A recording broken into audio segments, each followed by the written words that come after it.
Sebelum melanjutkan video ini, silahkan tekan like, share, komen, dan subscribe ya lur. Sri Susuhunan Pakubuwono VI yang lahir pada tanggal 26 April 1807 hingga 2 Juni 1849 Masehi adalah Susuhunan Surakarta kelima yang memerintah tahun 1823 hingga tahun 1830 Masehi.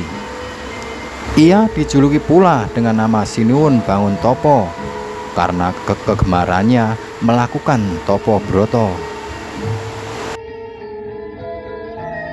Sunan Pakubuwono VI telah ditetapkan pemerintah Republik Indonesia sebagai pahlawan nasional berdasarkan SK Presiden RI nomor 294 tahun 1964 pada tanggal 17 November 1964. Nama aslinya adalah Raden Mas Sapardan, putra Pakubuwono V, anak lelaki ke-11 yang lahir dari istri Kanjeng Ratu Ayu Sosro Kusumo, keturunan Ki Juru Martani, patih pertama dalam sejarah Kesultanan Mataram dari garis darah ibunya. Raden Mas Sapardan dilahirkan pada 26 April 1807. Pakubuwono VI naik tahta tanggal 15 September 1823 Masehi, selang 10 hari setelah kematian ayahnya pada usia menginjak 16 tahun. Pakubuwono VI adalah pendukung perjuangan Pangeran Diponegoro yang memberontak terhadap Kesultanan Yogyakarta dan pemerintah Hindia Belanda sejak tahun 1825 Masehi. Namun sebagai seorang raja yang terikat perjanjian dengan Belanda, Pakubuwono VI berusaha menutupi persekutuannya.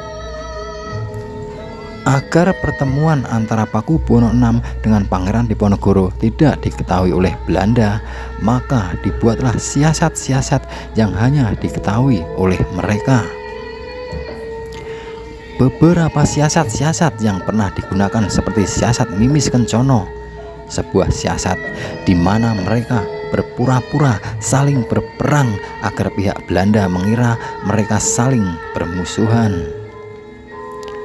Selain itu, ada siasat Condro Dimuko, sebuah siasat yang penamaannya bersumber dari cerita wayang Garutkaca. Siasat ini digunakan untuk membicarakan tentang jalannya perang melawan Belanda. Pangeran Diponegoro juga pernah menyusup ke dalam keraton Surakarta untuk berunding dengan Pakubuwono VI seputar sikap Mangkunegaran dan Madura. Ketika Belanda tiba, mereka berpura-pura bertikai dan saling menyerang yang diakhiri dengan Diponegoro yang melarikan diri dari istana. Dalam perang melawan Pangeran Diponegoro, Pakubuwono VI menjalankan aksi ganda. Di samping memberikan bantuan dari dukungan, ia juga mengirim pasukan untuk berpura-pura membantu Belanda. Pujangga Besar Ronggowarsito mengaku semasa muda dirinya pernah ikut serta dalam pasukan sandiwara tersebut. Belanda akhirnya berhasil menangkap Pangeran Diponegoro pada tanggal 28 Maret 1830 Masehi. Sasaran berikutnya ialah Pakubuwono VI. Kecurigaan Belanda dilatar belakangi oleh penolakan Pakubuwono VI atas penyerahan beberapa wilayah Surakarta kepada Belanda. Belanda berusaha mencari bukti untuk menangkap Pakubuwono VI. Juru tulis keraton yang bernama Mas Pajang Suworo atau ayah Ronggowarsito ditangkap untuk dimintai keterangan. Sebagai anggota keluarga Yosodipuro yang anti Belanda, Pajang Suworo menolak membocorkan hubungan rahasia Paku Buwono VI dengan Pangeran Diponegoro. Ia akhirnya meninggal setelah disiksa secara kejam oleh Belanda. Mayatnya dibuang ke tengah laut. Pada tanggal 8 Juni 1830 Masehi, Paku Buwono VI ditangkap di Mancingan oleh Residen Yogyakarta Vannes dan Letnan Kolonel B. Solewegen. Belanda memutuskan untuk mengasingkan Paku Buwono VI keluar Jawa karena ditakutkan akan melakukan pemberontakan. Paku Buwono VI dibuang ke Ambon pada tanggal 8 Juli 1830 Masehi. Fitnah yang dilancarkan pihak Belanda ini kelak berakibat buruk pada hubungan antara putra Paku Buwono VI, yaitu Paku Buwono IX, dengan putra Mas Pajangsworo, yaitu Ronggo Warsito. Paku Buwono IX sendiri masih berada dalam kandungan ketika Paku Buwono VI berangkat ke Ambon. Tahta Surakarta kemudian jatuh kepada paman Paku Buwono VI yang bergelar Paku Buwono VII.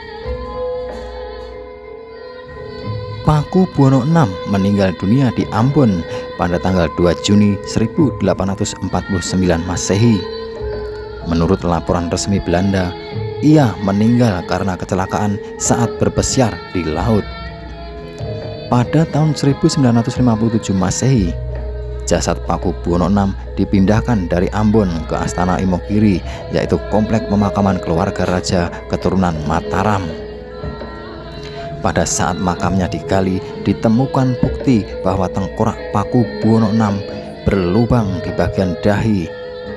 Menurut analisis Jenderal GPH Jatikusumo, lubang tersebut seukuran peluru senapan Baker. Ditinjau dari letak lubang, Paku Buwono VI jelas tidak wafat karena bunuh diri, apalagi kecelakaan saat berpesiar. Raja Surakarta yang anti penjajahan ini diperkirakan wafat dibunuh dengan cara ditembak pada bagian dahi.